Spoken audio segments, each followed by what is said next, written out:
काय मग लागला का 10वीचा रिझल्ट?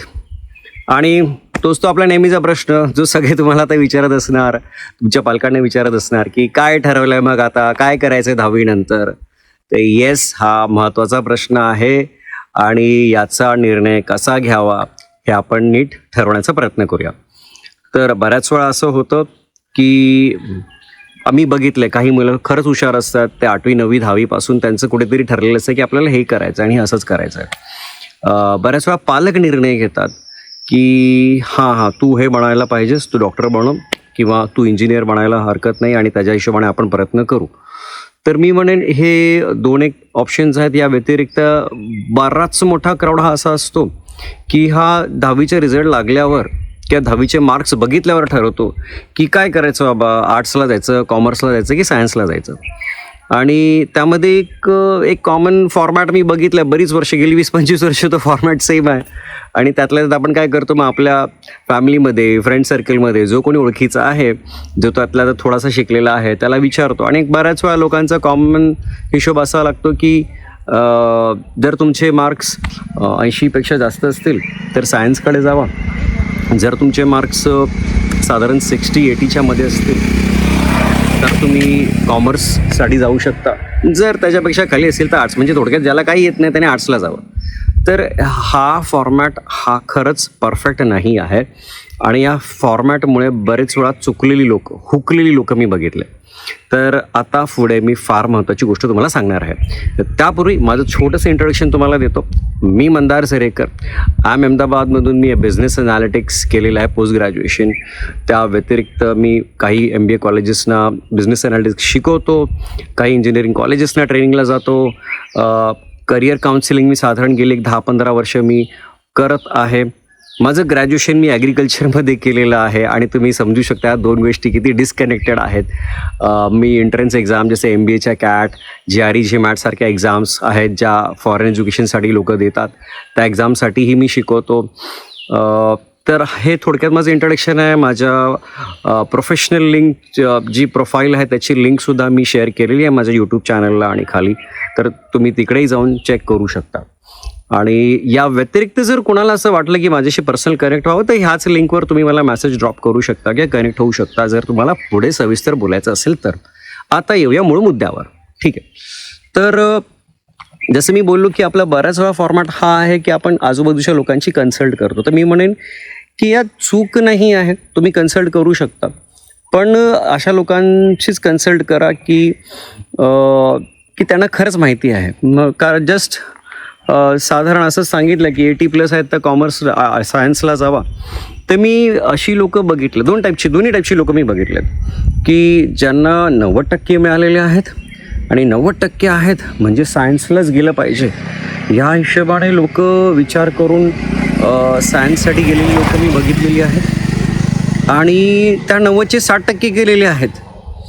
किंवा मी अशीही मुलं बघितलेली आहेत ज्यांना 70-75% मार्क्स मिळालेले आहेत आणि त्या 70-75% मार्क्स नंतर त्यांनी सायन्स घेतलेलं आहे.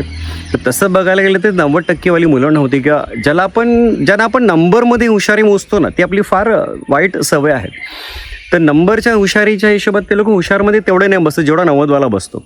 तर 75%वाली मुलं बघितलेत काही जी सायन्सला गेलेत आणि त्यांनी त्यांच्या आवडीचं स्ट्रीम घेऊन चांगल्या 12वीला त्यांनी चांगले स्कोर काढलेले आहेत, JEEला किंवा MHCETला वगैरे.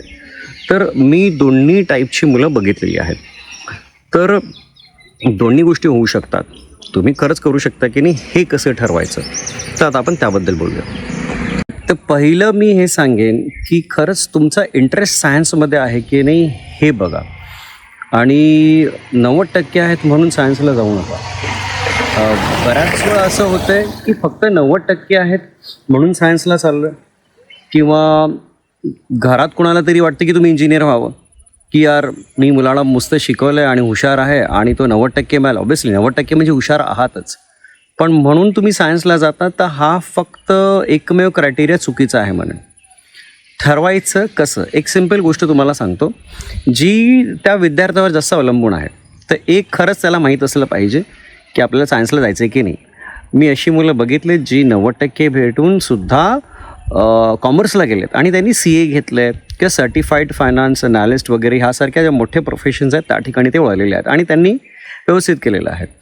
तर पहिलं हे डोक्यातून काढून टाके की 90% म्हणजे सायन्स. ठीक आहे, मी जसं म्हणालो 75वाला पण सायन्सला जाऊन सक्सेसफुल होऊ शकतो आणि 90% पण वाला पण 12वीला 60%पर्यंत उतरू शकतो. तर पहिलं हे बघा तुमचं मॅथ्स किती चांगलं आहे. मॅथ्स चांगलं आहे म्हणजे तुम्हाला मॅथ्समध्ये किती इंटरेस्टने तुम्ही मॅथ्स सोडवले. बऱ्याच वेळा काय होतं की आपल्या एक्झाम शालेय एक्झामचा फॉर्मॅट असा आहे, मग कुठलाही बोर्ड असू दे, स्टेट बोर्ड असू दे, CBSE असू दे, की ज्यांनी त्यातल्या त्यात थोडं पाठांतर किंवा ज्यांचं मेमरी स्किल चांगलं आहे, ज्यांना लक्षात चांगलं राहतं, ते लोक मॅथ्सना निपटवतातचा अर्थ मी तुम्हाला सांगतो की बऱ्याच वेळा असं झालेलं असतं की ते सॉल्व करून करून लक्षात राहिलेलं असतं आणि सेम क्वेश्चन सेम गणित तसंच्या तसा एक्झामला आला आणि आपण तसं सॉल्व केला. तर हा मेमरी बेस तुम्ही सॉल्व केला. मॅथ्स हा सॉल्विंग स्किलवाला क्वेश्चन आहे, मेमरीवाला नाही. मी पुन्हा सांगतो मेमरीवाला सब्जेक्ट कुठला आहे, हिस्ट्रीचे उत्तरं किंवा हिस्ट्रीमध्ये इतिहासामध्ये येणाऱ्या तारखा किंवा कुठल्या पिरियडला काय झालं ह्या सगळ्या गोष्टी तुम्हाला नीट लक्षात ठेवाव्या लागतात. सेम जॉग्रफीला सुद्धा तुम्हाला हे सगळं लक्षात ठेवावं लागतं. तर हे झालं मेमरी बेस्ड टेस्ट झाली. स्किल बेस्ड टेस्ट की तुम्ही एखादं पझल सोडवताय तर ही स्किल झालं. तुम्ही एखादं पझल डिकोड करताय, तुम्ही एखादं गणित सोडवताय म्हणजे तुम्ही कोडच सोडवताय. तर तुमचा सॉल्विंगचा जो अप्रोच आहे हा पाठांतराने झाला आहे की स्किल असल्यामुळे झालं आहे हे ओळखा आणि हे त्या स्टुडंटलाच ओळखावं लागणार. दुसरं, तुम्हाला गणित हे पहिल्या अटेम्प्टला कळलं का. जर तुम्ही एखाद्या वेळेलाच समजावल्यानंतर तुम्हाला लगेच कळालं आहे, जास्तीत जास्त सेकंड टाईम एखाद दुसऱ्या टॉपिकमध्ये होतं की तुम्हाला एकापेक्षा जास्त एक्सप्लेनेशन लागतात, बट बहुतांश वेळा तुम्हाला एकदा समजल्यावर जर गणित कळतंय कसं सोडवायचं आहे तर मी म्हणेन तुमचं गणित चांगलं आहे. तर हे जर होत असेल तर मी म्हणेन की तुम्हाला हरकत नाही सायन्सचा विचार करायला. पण आता सध्याच्या परिस्थितीत कसं होतं की लोक बऱ्याच वेळा क्लासेसला लावत जातात, शाळेमध्ये सुद्धा शिकवलं जातं, ह्या सगळ्या गोष्टी चालू असतात. ह्या सगळ्या गोष्टी एकत्रितच चालू असतात. तर शाळेत 2 वेळा शिकवलं जातं आहे, क्लासमध्ये 3-4 वेळा क्लासमध्ये सुद्धा 2 वेळा शिकवलं जातं आहे. त्याच्यानंतर टेस्टवर test, subject test, topic wise test, ठीक आहे. आणि मग पुन्हा फुल लेंथ आपल्या ज्या मॉक टेस्ट किंवा प्रिलिम एक्झाम असतात तशा. तर एवढं केल्यानंतर ना घोटून मी म्हणेन की गधा भी 80% क्रॉस करना चाहिए. जर खरंच तो माणूस सिन्सिअरली काम करून घेतलं जात असेल तर 60%वाला माणूस पण 80% क्रॉस करू शकतो. हे एफर्ट्सचे मार्क पण महत्त्वाचे असतातच. पण जसं मी म्हणालो पहिलं हे बघा, तुम्हाला गणित नक्की पहिल्या फटक्यात समजले की 2-3 वेळा सांगितल्यानंतर समजले. कारण ना जसं तुम्ही सायन्सला जाणार, सायन्समध्ये एक मोठा सब्जेक्ट आहे मॅथ्सचा जो तुम्हाला टाळता येणार नाही, त्याच्यात तुम्हाला प्रो असावंच लागेल. फिजिक्समध्ये मॅथ्स येतं, केमिस्ट्रीमध्ये सुद्धा मॅथ्स येतं. तर हे सगळे तिन्ही सब्जेक्टमध्ये मॅथ्स, फिजिक्समध्ये मोठा कंपोनंट म्हणजे मी म्हणेन साधारण 30-35% जो सेक्शन आहे तो फिजिक्समधला हा मॅथ्सशीच कनेक्टेड आहे. काही ठिकाणी जास्त. जेव्हा तुम्ही जसे CET किंवा JEE सारख्या एक्झामला जाल तर तुम्हाला मॅथ्स कॉम्पोनंट हा मोठा आहे, तुम्हाला मोठी गणितं सोडावी लागणार. त्यामध्ये फिजिक्स, तर जसे तुम्हाला शाळेमध्ये सायन्समध्ये फिजिक्सची किंवा न्यूटन्स लॉ ऑफ मोशन याच्याशी संदर्भात काही गणितं असायची, फोर्स वगैरेची, ती छोटी मोठी असायची, सिम्पल असायची. इथे ती मोठ्या स्केलला जाणार. तर ह्या गोष्टी तुम्हाला हजम झाल्या पाहिजे आणि त्यासाठी मुळात मॅथ्स चांगलं असलं पाहिजे. आणि तिथे काय होतं ना, कोण तुमच्यासाठी थांबत नाही. म्हणजे तुम्ही मागे राहिले तर राहिला. आणि बऱ्याच वेळा जी 90%ची मुलं जी 60%वर आलेली असतात ना, त्याचं कारण काय असतं, ते कुठेतरी मागे राहतात आणि मग ते त्या गोष्टीवर प्रयत्न करत नाहीत. किंवा असं होतं की अरे आता हे माझं लास्ट लेक्चर चुकलं आहे तर मी आता उद्या मी क्लासला का जाऊ, कारण माझं हे जर झालं नाही तर हे मला समजणारच आहे. मग तो पूर्ण चॅप्टर तो त्यावेळेला ऑप्शनला हळूहळू टाकला जातो. मी म्हणेन तिथेही एक करेक्शनला चान्स खूप असतो. हे सुद्धा एक बऱ्याच वेळा मोठं कारण असते की 90%ची मुलं 60%वर का येतात. पण मेजर कारण हेच असतं की हौशेने सायन्स घेतलेलं असतं आणि मग आपण 60%वर येतो. बरं, मी सायन्सवर आत्ता का जास्त बोलतो आहे, कॉमर्समध्येही चांगल्या ऑपॉर्च्युनिटीज आहेत. तर कॉमर्सच्या ऑपॉर्च्युनिटीजबद्दलही मी थोडंफार याच्यानंतर बोलेन. सायन्स लोकांचं ना एक इम्प्रेशन आहे सायन्स म्हणजे हुशार वगैरे, असं नेसेसरी नाही आहे. मी सायन्स शिकून आणि BSc करूनसुद्धा काहीतरी अनसायंटिफिक गोष्टीवर विश्वास ठेवणारी लोकं आणि त्या गोष्टी पाळणारी लोकं बघितल्यात तर मी म्हणेन की हा खोटा समज आहे. मला कधी कधी वाटतं तुम्ही सायन्स केलं आहे का काय, कोणाला सांगू नका तुम्ही सायन्स केलं जर तुम्ही काही अंधश्रद्धा पाळत असाल तर. ठीक आहे, मी विषय भरकटवत नाही आहे. दुसरा प्रॉब्लेम हा आहे की आपल्याकडे मेजॉरिटी लोकं सायन्सला जाणारी मोठ्या तीन गोष्टी ह्या चांगल्या आहेत, आजही आहेत. 3 मोठे सेक्टर्स म्हणजे सायन्समध्ये बोलायचं झालं तर त्यातल्या त्यात engineering one of the best options, medical yes one of the best but very costly याच्यासाठी की 20, 25, 30 लाख जर तुम्ही चांगल्या गव्हर्मेंट एडेड कॉलेजला जर तुम्हाला ॲडमिशन भेटत नसेल तर. दुसरी गोष्ट, आजच्या घडीला कुठल्याही डॉक्टरचा जम बसायला त्याच्या वयाची 28-30 वर्ष जातात. तुमच्याकडे ती तयारी आहे का? तर बऱ्याच वेळा आपण जे बघतो ना, डॉक्टरची मुलं डॉक्टर होतात कारण का त्यांना माहीत असतं फॅमिलीला की काय टाईपचं पेशन्स लागतात. तर ते पेशन्स त्यांच्याकडे आहेत.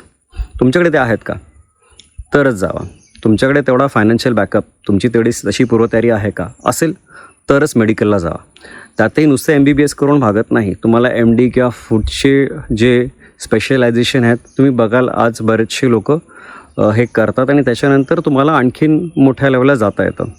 मी आता कॉस्ट वगैरे किंवा काय किती कोण चार्ज करावे याबद्दल मी बोलत नाही आहे. प्रोफेशनल इथिक्स वगैरे मला जायचं नाही आहे. बट तुमच्याकडे पेशन्स असतील तरच डॉक्टर कीच्या विचारात जावा, अदरवाईज फंदात पडू नका. मग दुसरं बेस्ट ऑप्शन लोकांसाठी उरतं इंजिनिअरिंग. तुम्हाला मॅथ्स फिजिक्सचा बेस फार मोठा चांगला लागतो.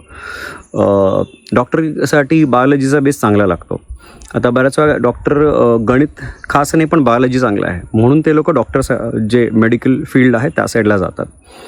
नंतर ऑप्शन जे आहे त्यातल्या त्यात सायन्समध्ये नॉन मॅथ्सवालं नेक्स्ट ऑप्शन BDS आहे, फार्मा आहे. आता फार्मा सेक्टरमध्ये जाऊन तुम्ही जर स्वतःच 1-2 चॉईसेस आहेत. तुम्ही एक as a scientist, research assistant या लेवलला खरंच तुम्ही जाणार असाल तर तुम्हाला मल्टीनॅशनल कंपन्यांमध्ये चांगले जॉब ऑफर्स मिळतात. दुसरं, बरेचसे फार्मा केलेली मुलं MRचे जॉब करताना, मेडिकल रिप्रेझेंटेटिव्हचे जॉब करताना मी बघितले, जे मला पर्सनल, आता हे माझं पर्सनल मत आहे, मला असं वाटतं की त्यापेक्षा तुम्ही स्वतःचं फार्मसी जर ओपन केली असती तर जास्त बरं झालं असतं. कारण MRचा जॉब हा सेल्सचा जॉब आहे आणि सेल्सचा जॉब हा फार्मावालाच करायला पाहिजे असा त्यातला भाग नाही आहे. मी आर्ट्स कॉमर्स ग्रॅज्युएट पण बघितलेत जे फार्मा सेक्टरमध्ये MRचं काम करत आहेत. कारण थोडं ट्रेनिंग भेटलं, एक 2-4 महिने काम केलं, 6 महिने वर्षभर काम केलं की तुम्हाला बेसिक अंडरस्टँडिंग येतं आणि तेवढं ते लोक आणि MR is ultimately more of a sales job, तर तेवढं लोक मॅनेज करून टाकतात. हे झालं सायन्समध्ये. त्यात नॉन मॅथवालं. आता मी स्वतः ॲग्रिकल्चर केलं तर मला लोक बऱ्याच वेळा, मी हा प्रश्न मला नेहमी विचारला जातो आणि मी पण स्वतः कंटाळलो याचं उत्तर देऊन. तर मी सांगेन माझ्या अपेक्षा थोड्या वेगळ्या होत्या. भारतामध्ये ॲक्च्युली रिसर्च नाही होत, त्या लेवलचं स्टडी किंवा ऑप्शन्स आपल्याकडे अवेलेबल नाही आहेत आणि म्हणून आपण रिसर्चमध्ये अजूनही मागे आहोत फारच. ॲग्रिकल्चर सेक्टर हा पूर्णतः रिसर्च बेस्ड आहे आणि मी त्या हिशोबाने ॲग्रिकल्चरसाठी जाण्याचं ठरवलं. पण आजही जेव्हा मी बघतो, हल्लीच मी top 20 agriculture universities in Maharashtra बघितलं, top 20 agriculture universities in India, एकही महाराष्ट्रातलं नाव नव्हतं. महाराष्ट्रात 4 ॲग्रिकल्चर युनिव्हर्सिटीज आहेत. राहुरीचं टॉपचं ॲग्रिकल्चर युनिव्हर्सिटी मानलं जातं महाराष्ट्रात. पण जेव्हा मी टॉप 20 इन इंडिया सर्च करतो, एकही ॲग्रिकल्चर युनिव्हर्सिटी महाराष्ट्रातली नाही आहे. बघून मला वाईट वाटतं की माझ्या युनिव्हर्सिटीचंही नाव नाही आहे. माझं ग्रॅज्युएशन मी दापोलीतून केलं, कोकण कृषी विद्यापीठातून. ठीक आहे, मला विषय भरकटवायचा नाही, पण तुम्हाला रिसर्चसाठी जायचं असेल तर भारतात रिसर्च होत नाही, हा सगळ्यात मोठा प्रॉब्लेम आहे. इंजिनियर पण आपल्याकडे त्याचा प्रॉब्लेमचे जे दुष्परिणाम आहेत ते मी तुम्हाला सांगतो. भारतात साधारण दर वर्षाला 15-20 लाख इंजिनियर पैदा होतात. एवढे इंजिनिअरिंग ग्रॅज्युएट्स बाहेर पडत आहेत. त्यामध्ये खरंच स्किलफुल किती आहेत विचाराल तर मला नाही वाटत 3 लाखाच्या वरती 4 लाखाच्या वरती ओढून तारून स्किलफुल आहेत. आणि हे मी स्वतः बघितलं आहे. मी बऱ्याच वेळा जेव्हा इंजिनिअरिंग कॉलेजेसला ट्रेनिंग जातो, Tier 2 टाउन्स म्हणजे Tier 2 कॉलेजेस किंवा Tier 2 टाउनचे कॉलेजेस म्हणजे काय झालं, जसं आता मुंबईमध्ये, पुण्यामध्ये काही चांगली कॉलेजेस आहेत. मुंबईमध्ये VJT आहे, SP आहे, पुण्यामध्ये आहेत. पण जी पॉलिटिशियन लोकांनी दुकानं काढले त्यांचा काळा पैसा फरवण्यासाठी दुनियाभर सगळीकडे, तुम्ही सगळ्या टाउनमध्ये तुम्हाला जी मोठी मोठी कॉलेजेस काढून ठेवली ती कशासाठी, म्हणजे तुम्हाला रोजगार भेटेल नाही भेटेल पुढचा भाग आहे. त्यांनी त्यांच्या पैशाची आणि त्यांच्या रोजगाराची सोय त्यांनी नक्कीच करून ठेवली आहे. आणि मी ज्या काही कॉलेजेस आता मी गेल्या वर्षी नागपूरला त्याच्या आधी अमरावती वगैरे साईडला सुद्धा मी काही ट्रेनिंगसाठी जात होतो. एकेका वर्षाला 1500ची बॅच आहे आणि सगळं भरमसाठ त्यांनी वेगवेगळ्या स्ट्रीम्स आहेत, मेकॅनिकल सिव्हिलपासून AI डेटा सायन्सपर्यंत सगळं त्यांनी भरून ठेवलं आहे. 1500ची बॅच आहे. मला नाही वाटत त्यातले 150-200च्या पलीकडे चांगले प्लेसमेंट येत असतील. एक बॅच 1500ची म्हणजे 4 बॅचेस म्हणजे पूर्ण कॉलेजमध्ये झाली 6000 मुलं. 6000 मुलं म्हणजे मोठं इकॉनॉमिक्स आहे त्यामागे. ठीक आहे, मला तिथे जायचं नाही आहे. अशा ठिकाणी इंजिनिअरिंग करू नका. जे टॉपची कॉलेजेस आहेत तिकडे तुम्हाला ऑप्शन्स चांगले भेटतात, पीअर ग्रुप चांगला असतो. बरं, मी नाही म्हणत की बाकीचे कॉलेजेस बोगस आहेत, पण त्या कॉलेजेसमध्ये जसं आता मी तुम्हाला उदाहरण दिलं, अशा कॉलेजेसमध्ये तुम्ही टॉपच्या 20-30% असाल ना, तर तुमचं करिअर त्यातलं त्यात थोडं सेफ आहे. तर आता कॉलेजेस सगळीकडे आहेत. कोल्हापुरात चांगली कॉलेजेस आहेत, नाशिकला आहेत. पण जसं मी म्हणालो, प्लीज हे बघा की तुम्ही टॉपच्या 20-30% स्टुडंट्समध्ये, विद्यार्थ्यांमध्ये असाल तर तुमचं निभावून जाईल. नाहीतर मला असं वाटायचं की त्या काही 1-2 ट्रेनिंग सेशनमध्ये की हे लोक खरंच इंजिनियर आहेत का, की ह्यांना इंजिनिअरिंगला ॲडमिशन कोणी दिलं, ह्यांना प्रॉफिट लॉसची गणितं झेपत नाही आहेत. तर हे इंजिनिअरिंगचं त्यांनी इंटिग्रेशन, डेरिव्हेशन वगैरेचं मॅथ्स 12वीचं त्यांनी कसं हँडल केलं असेल असं मला वाटतं. आणि म्हणून मग आपण नावं ठेवतो की इंजिनियर कामाचे नाहीत. कारण काय झालं आहे, डिमांडपेक्षा सप्लाय जास्त झालं आहे किंवा अननेसेसरी सप्लाय जास्त झालं आहे. आपल्याकडे क्वालिटी चेक नाही आहे. आणि म्हणून म्हणजे आपण म्हणतो भारतात 15 लाख 20 लाख इंजिनियर दरवर्षी बाहेर पडतात, 3 लाख फक्त कामाचे आहेत, बाकीचे सगळे लोक सगळीकडे जातात. मग लोक म्हणतात अरे इंजिनिअरिंग विचार सोडून दुसरं काय पण विचार, माझ्या सब्जेक्टचं विचारू नको. इनफॅक्ट इंजिनिअरिंगमध्ये सुद्धा मी बघितले असतात, मेकॅनिकल इंजिनिअरिंगला, सिव्हिल इंजिनिअरिंगला, आणि मग काहीतरी IT चा कोर्स, कोडिंगचा कोर्स करतात आणि IT ला शिफ्ट होतात.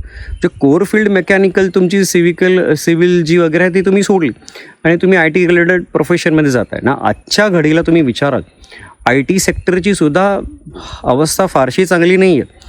कारण तुम्हाला सांगतो, आता मी ट्रेनिंग घेतो जवळजवळ 15 वर्षे, MBA कॉलेजेसला पण घेतो. मी साधारण विचारतो, अंदाज काढतो मुलांची, गप्पा मारता किती पॅकेज आहे, किती मिळतं आहे. इवन ऑफिशियली पण हे आकडे अवेलेबल आहेत. इन्फोसिससारखी कंपनी 10 वर्षापूर्वी पण स्टार्टिंग सॅलरी 3 लाख देत होती आणि आजही 10-12 वर्षानंतर पण 3 लाखाचं स्टार्टिंग सॅलरी देत आहे. याचा अर्थ काय? आयडियली महागाईचा दर आणि ह्या सगळ्या गोष्टीचं कॅल्क्युलेशन लावलं तर वाईटात वाईटमध्ये नॉर्मल इन्फ्लेशनचा रेट जरी पकडला तरी इन्फ्लेशनपेक्षा थोडंसं तरी तुमचं इन्कम बीट करायला जास्त असायला पाहिजे. म्हणजे जर एखाद्याचं इन्कम, म्हणजे हे फक्त स्टार्टिंगसाठी नाही, तुमच्यासाठी हे गणित लागू आहे. तुमचं इन्कम जर 12 वर्षापूर्वी 3 लाख होतं तर आज ते 6 लाख असलं पाहिजे, किंवा आज जर 6 लाख आहे तर 12 वर्षानंतर साधारण दुप्पट व्हायला किंवा त्याच्या आसपास असायला पाहिजे. एक्झॅक्टली दुप्पट नसलं तरी त्याच्या जवळपास वर खाली थोडंफार असू शकतं. जर आहे तर तुमचं व्यवस्थित चाललं आहे किंवा तुम्ही इन्फ्लेशनला बीट करत आहात. इन्फोसिससारखी कंपनी जिथे लोक जायला धडपडत असतात, ती कंपनीसुद्धा 12 वर्षानंतर पण तेवढंच जर स्टार्टिंग पॅकेज देत असेल. काय म्हणताय? हां, काय नाही, जरा व्हिडिओवर कनेक्टेड आहे.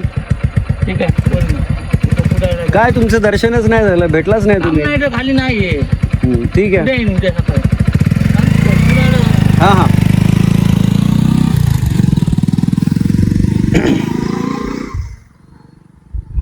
तर काय सांगत होतो मी की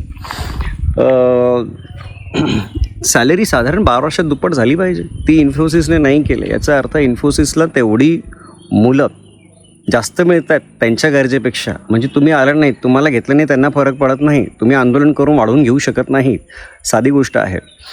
आणि इकॉनॉमीची सिच्युएशन गेल्या 10-12 वर्षात किती चांगली आहे मला कॉमेंट करायची नाही, यावर पॉलिटिकल कॉमेंट मला नाही करायचे. बट सेम अवस्था MBA कॉलेजेसला सुद्धा आहे. MBA कॉलेजेसला मी मुंबईतली 1-2 Tier 2 कॉलेजेस आहेत, त्यांना मी 2000 जेव्हा 14-15ला शिकवायला जातो तेव्हा ॲव्हरेज सॅलरी ती मुलं सांगत होती 6 लाख, आजही सांगतात 6 लाख.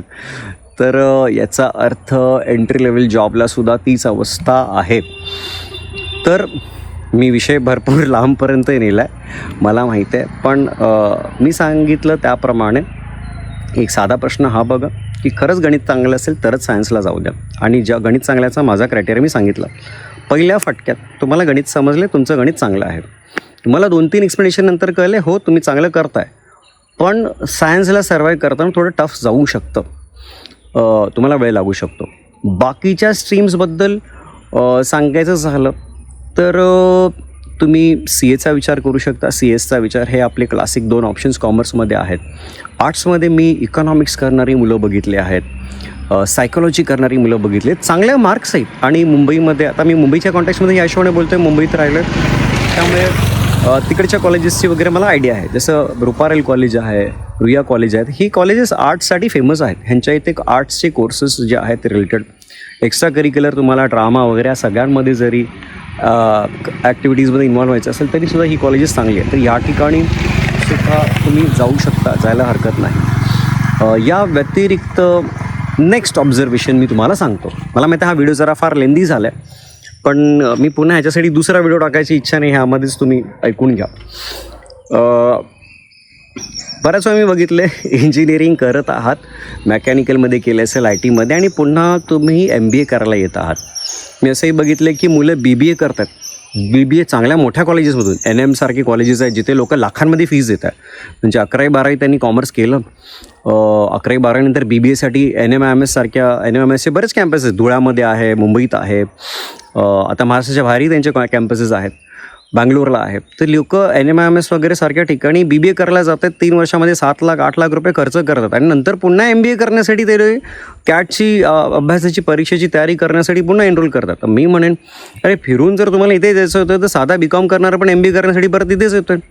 इनफॅक्ट इंजिनिअरिंग करणारा सुद्धा फिरून तिथेच येतो आहे की कॅटची तयारी करण्यासाठी तो येतो आहे. तर बघा, होतं बऱ्याच वेळा आपल्याला काही गोष्टीचे करेक्शन नंतर सुचतात. मलाही माझ्या आयुष्यात करेक्शन्स नंतर सुचले की मला असं थोडी वेगळी वाट घ्यावीशी वाटली.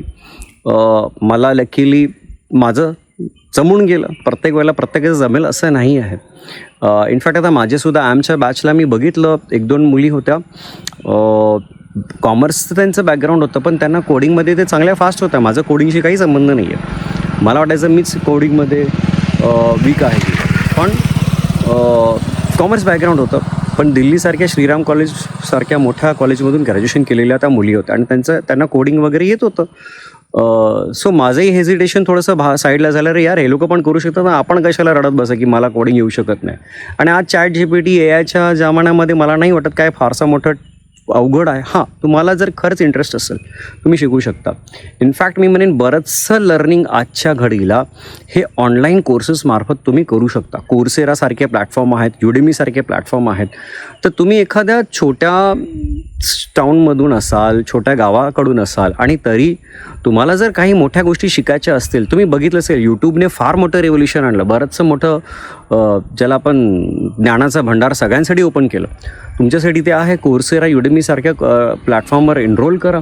तुम्हाला चांगले इन्फॉर्मेटिव्ह कोर्सेस भेटतील, कोडिंगचे भेटतील, AIसाठी कनेक्टेड असतील, डेटा सायन्सचे कनेक्टेड कोर्सेस भेटतील. इनफॅक्ट मोठे ग्लोबल लेवलचे बाहेरच्या लोकांचे सुद्धा कोर्सेस आहेत जे फार स्वस्तामध्ये आपल्याला ॲक्सेसिबल आहेत.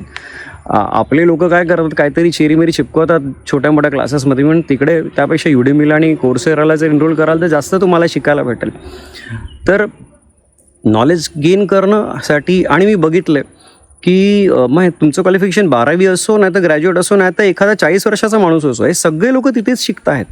आज सगळ्यात मोठं जो नॉलेज सोर्स आहे यूट्यूब, फ्री सोर्स आहे. फ्रीमध्ये सगळे लोक सगळं नाही देत, आणि लिमिट असतात सगळ्याला.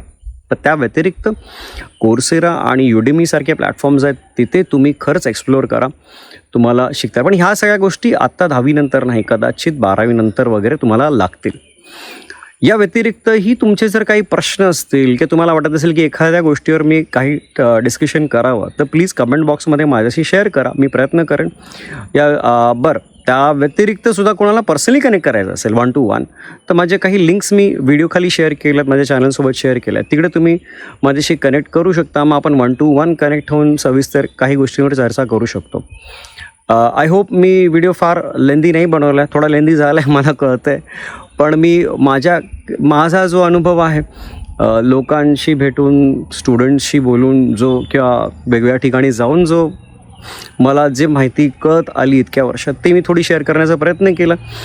जर तुम्हाला आवडलं तर नक्कीच लाईक करा, तुमच्या बाकीच्या मंडळींशी सुद्धा शेअर करा ज्यांचे 10वी 12वीचे रिझल्ट झालेले आहेत. 12वी नंतर काय, 12नंतर काय यासाठी मी नेक्स्ट व्हिडिओ टाकेन. पण सध्या या व्हिडिओशी तुम्हाला जर काही प्रश्न असतील, काही जे तुमची इच्छा असेल मी पुढच्या व्हिडिओत डिस्कस करा, तर प्लीज कमेंट बॉक्समध्ये शेअर करा. बाय.